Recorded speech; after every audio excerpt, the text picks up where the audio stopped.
Hello everyone, Ruhi's নতুন আরেকটি ব্লগে সবাইকে স্বাগত জানাই। আশা করছি সবাই ভালো আছেন, আমরাও ভালো আছি। দেখতে দেখতে রুহির 5 মান্থস হয়ে গেল।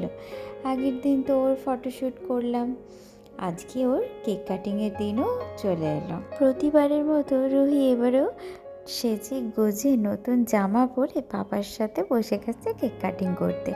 না প্রতিবার আমাকেও বলে বসতে, কিন্তু আমি কোনো না কোনো কাজে ঠিক ব্যস্ত হয়ে যাই।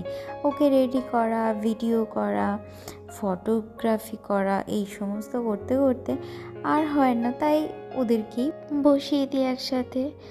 আমি তো সুন্দর সুন্দর ভিডিও ক্লিপগুলো নিতে থাকি। আর প্রতিবার কিন্তু আমার মেয়ে কাটে না, কাটে ওর পাপা। কিন্তু এবারে দেখুন ও আগেই নাইফটা ধরে নিয়েছে কাটার জন্য। 6 মান্থ থেকে আর ওর পাপাকে নাইফ ধরাতে হবে না কেক কাটার জন্য, আমার মেয়ে নিজে নিজেই ধরে নেবে। ওর জন্যই তো কেকটা আনা হয়, কিন্তু আলটিমেটলি ও তো খায় না, খাই তো আমরাই। যাই হোক, খুব ভালোভাবেই আমার মেয়ের 5 মান্থস বার্থডে কাটলো। দেখা হবে নেক্সট ভিডিওতে। টাটা।